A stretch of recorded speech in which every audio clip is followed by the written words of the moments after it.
Most days, Dave Milliken is working in his garage, setting metal plates onto leather belts.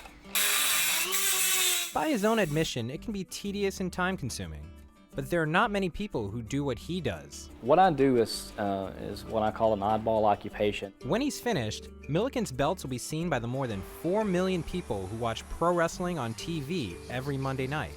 I make belts for the biggest companies and collectors all over the world. Of course, my biggest customer is WWE.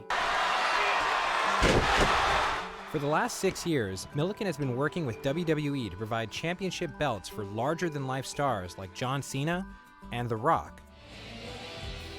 Most of the belts on WWE television are mine, from the WWE title, the World Heavyweight Championship Big Gold Belt, the Intercontinental title, the Tag Team titles.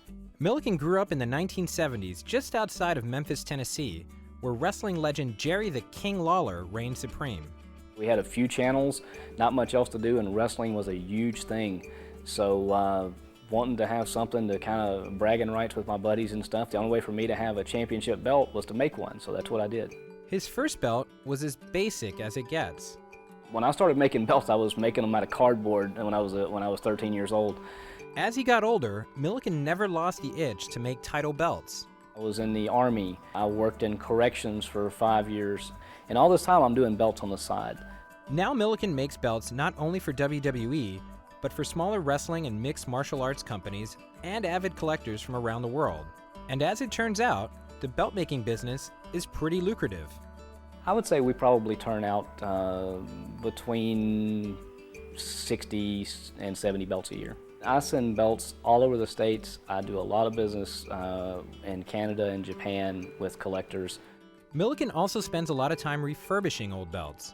After all, in pro wrestling, belts are bashed into foreheads about as often as they're worn. I still cringe when I see something, especially if it's a brand new belt, something that I've just sent to one of the companies, and I see it being used as a weapon or taking a really bad spill onto a concrete floor. But then I have to remind myself that that's actually job security for me, because the more of them they tear up, the more of them that I'm making. Jason Sanchez, CNN Money, Tony, Alabama.